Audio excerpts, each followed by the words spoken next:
de le concevoir comme ça. Mais c'est ça le score de cette première partie, 0-0 entre les deux formations. Un match presque à sens unique, parce qu'on a vu une équipe guinéenne qui a dominé ce match bout en bout au bout de 45 minutes. Déjà, ça a commencé dès l'entame avec Aliou Badara Baldé très percutant sur son côté, voilà, qui a adressé une passe vendangée par Kamano dès l'entame, et puis ça continue. On a vu aussi le même joueur Badara qui a donné aussi une passe à Guirassy, qui l'a amorti et qui l'a aussi mis au-dessus de la cage gardée par le portier somalien. Alors dans l'ensemble, au bout de 45 minutes, on a vu une domination à outrance, mais une domination stérile pour le moment, dans le décompte final qui n'apporte rien à la Guinée, parce que nous connaissons l'Angers. L'Angers, l'équipe algérienne a joué, elle a gagné. Voilà, le Mozambique a joué, il a aussi gagné. Et l'enjeu aujourd'hui pour la Guinée, c'est de jouer et de gagner. Et jouer et gagner pour se recoller au classement et partir avec 9 points. Je sens qu'il reste encore 5 matchs qui vont venir très vite. Mais aujourd'hui, même un match nul mettrait la Guinée dans une situation très compliquée pour la qualification, vu que ses concurrents directs qui sont l'Algérie et puis le Mozambique sont en train de gagner. Donc, à mon avis, tout ce qu'on a vu cette mi-temps, le coach Michel doit changer son dispositif tactique, parce qu'il a fait un schéma offensif reposé sur Guirassy. Et les Somaliens ont trouvé 2 joueurs pour cerner Guirassy. Tous les ballons viennent vers Guirassy, mais qui est toujours, à mon avis, cerné par ces joueurs-là. Alors, ceux qui sont là à l'accompagner, c'est François Kamano et puis Aliou Baldé, qui, dans les statistiques, c'est des joueurs qui marquent peu. Parce que Kamano, dans son club cette saison, il a joué un total de 23 matchs pour seulement 4 buts marqués. Aliou Badara aussi, il vient de transférer du côté de Lausanne. Il a joué 9 matchs. C'est un seul but marqué. Donc regardez combien de fois ces joueurs qui l'accompagnent, Kamano et Badara, c'est des joueurs qui marquent peu en club. Et donc ça veut dire qu'on ne compte que sur Guirassy pour marquer. Et lui aussi, il est cerné. Donc quand c'est comme ça, ça va être très compliqué de scorer. Parce qu'à mon avis, je n'ai pas vu l'équipe somalienne venir dans le camp de veste de la Guinée 2 ou 3 fois.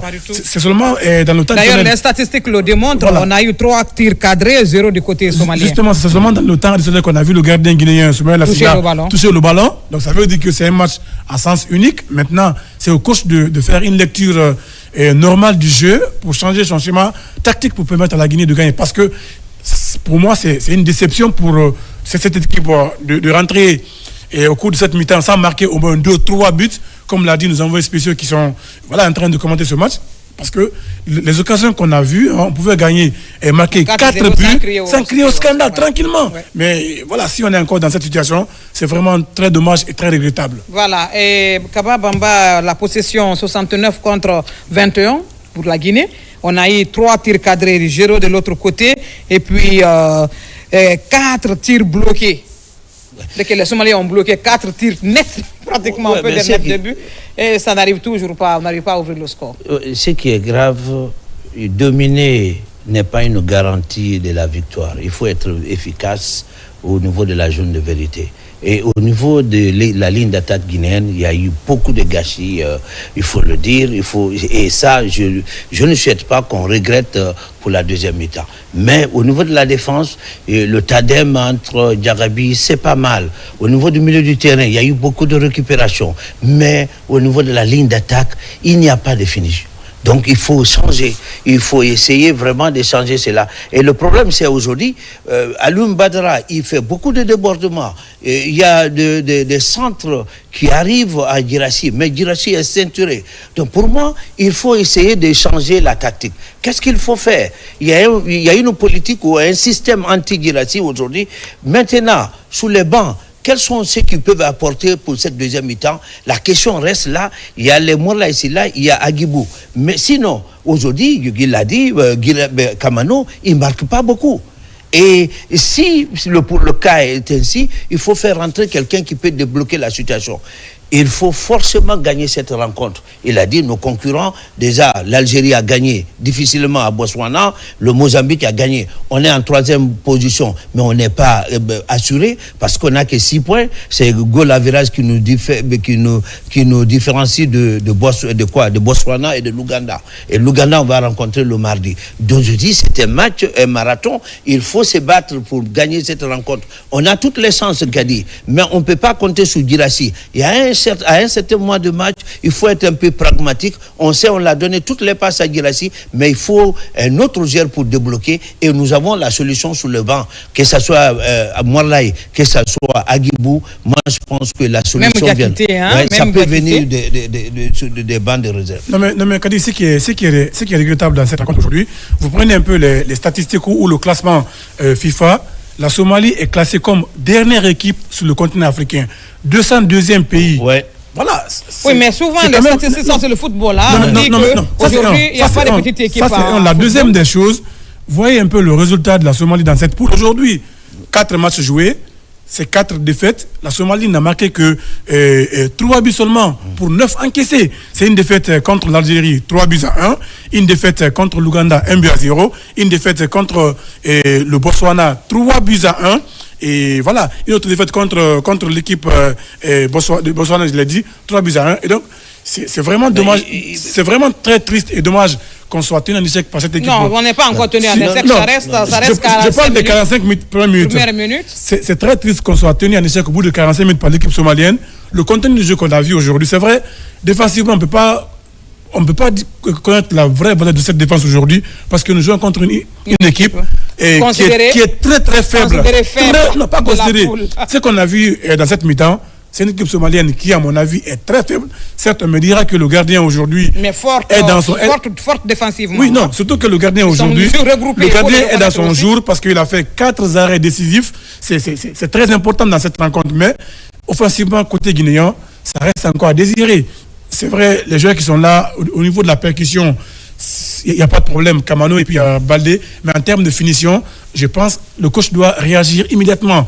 Maintenant, c'est ce que j'ai dit, la réaction, ça doit être quoi, par exemple, parce qu'on a déjà analysé la deuxième période. Qu'est-ce qu'il faut à cette équipe de Sili pour au moins arracher les La première des choses, d'abord, il faut changer le schéma tactique. Parce qu'on a joué avec un système de 4-3-3 au bout de 45 minutes qui n'a pas porté fruit, avec deux attaquants de soutien qui sont très percutants, mais en termes de finition, qui n'apportent pas beaucoup. À mon avis, il y a 2 garçons sur le banc qui sont très intelligents. C'est le cas de Morlaï et Agibou, à mon avis, qui peuvent apporter beaucoup. Parce que j'ai donné les statistiques de Kamano et de Baldé. Ce sont 2 joueurs qui ne marquent pas beaucoup. Donc, je pense, Agibou, tout ce qu'il a comme expérience, tout ce qu'il a comme intelligence aussi, associé à Morlaï, je pense que ça peut apporter. Parce qu'aujourd'hui, on continue à jouer ce schéma en faisant...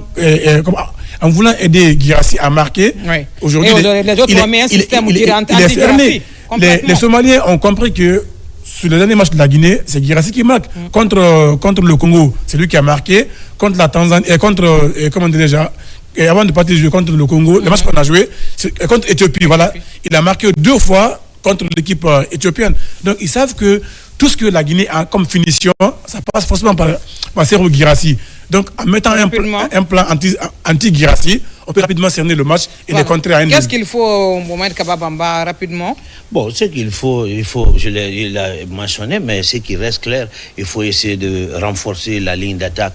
Il faut faire rentrer quelqu'un qui peut débloquer la situation. On ne peut pas compter sur Guirassy dès le départ. On sait déjà, l'entraîneur Youssouf Kali a fait venir des défenseurs qui uniquement pour vraiment barrer. Vous avez vu, c'est le 4-4-2. Depuis le début de cette compétition, l'équipe joue en 4-4-2. Et surtout, il a renforcé sa centrale, la charnière centrale. L'arrivée de Gigla Abdel, qui est l'un des vétérans de cette formation, à 39 ans. Le portier, il fait partie des meilleurs portiers. Il joue dans le club Dekahata de FC, qui sont des grands clubs de Mogadiscio. C'est l'un des meilleurs portiers. Mais le Sili peut gagner. Je l'ai dit, sous les bancs, vous avez Morlaï, vous avez Agibou. Et avec ces combinaisons, on fait sortir Kamano et puis comment il s'appelle, Alioune Badara, qui ont fatigué déjà la défense. On a besoin de finisseurs. Je l'ai dit, la provocation, c'est Kamano. Et puis au niveau de la percussion, vous avez Baldé. Mais maintenant, il faut envoyer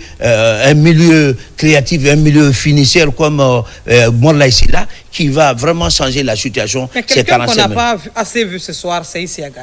Non, mais au-delà des stats de Isiaga, je sens dans l'équipe de la Guinée une précipitation. En fait, les joueurs pensent que c'est un match facile, abordable.